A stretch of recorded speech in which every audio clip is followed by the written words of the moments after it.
informasi dan komunikasi. Salam sehat bagi kita semua. Semoga kita terhindar dari pandemi virus corona. Teknologi informasi dan komunikasi telah berkembang pesat sampai ke ujung dunia. Salah satunya pada bidang pendidikan. Teknologi informasi dan komunikasi merupakan payung besar terminologi yang mencakup seluruh peralatan teknis, memproses dan menyampaikan informasi.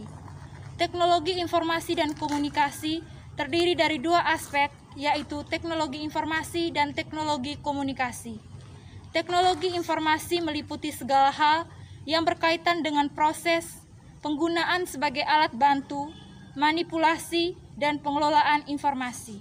Manfaat penerapan metode diskusi dalam pembelajaran TIK. Metode diskusi merupakan metode pembelajaran yang menghadapkan siswa pada suatu permasalahan. Metode diskusi ini dapat mendorong siswa berpikir sistematis dengan menghadapkannya kepada masalah-masalah yang akan dipecahkan. TIK bermanfaat bahwa setidaknya ada 5 kondisi efektif pembelajaran yang bisa dicapai melalui pemanfaatan TIK sebagai berikut, yaitu yang pertama, pembelajaran aktif. Dengan pemanfaatan TIK, suasana pembelajaran tidak ada lagi menjadi abstrak, melainkan lebih nyata dan relevan dengan kebutuhan belajar peserta didik. Yang kedua, pembelajaran kolaboratif. TIK memungkinkan peserta didik untuk belajar secara kolaboratif, baik dengan sesama peserta didik, dengan pengajar, maupun narasumber yang berhubungan dengan topik yang sedang mereka pelajari. 3. Pembelajaran kreatif. TIK telah memungkinkan peserta didik untuk menghasilkan produk yang unik dan menarik karena TIK memiliki kemampuan untuk menggabungkan berbagai format sajian ke dalam satu kesatuan, seperti multimedia, film, website, dan lain-lain. Keempat, pembelajaran integratif. Penggunaan TIK telah memungkinkan peserta didik untuk mudah menggabungkan berbagai informasi dari ragam disiplin ilmu ke dalam satu kesatuan informasi. Yang kelima, pembelajaran evaluatif. TIK memungkinkan peserta didik untuk mengevaluasi sendiri kegiatan pembelajaran mereka. 3. Dampak positif dan negatif dari penggunaan TIK dalam pendidikan. Yang pertama, dampak positif. Pertama, mengurangi ketertinggalan dalam pemanfaatan TIK dalam pendidikan dibandingkan dengan negara berkembang dan negara maju lainnya. Yang kedua, akselerasi pemerataan kesempatan belajar dan peningkatan mutu pendidikan yang sulit diatasi dengan cara-cara konvensional. Yang ketiga, peningkatan kualitas sumber daya manusia melalui pengembangan dan pendayagunaan teknologi informasi dan komunikasi. Keempat, TIK akan membantu kinerja pendidikan secara terpadu sehingga akan terwujud manajemen yang efektif dan efisien, transparan, dan akuntabel. Yang kelima, dampak teknologi bagi pendidikan. Perkembangan teknologi, khususnya di bidang pendidikan, dapat memajukan motivasi siswa agar lebih unggul dan lebih maju dalam penggunaan teknologi.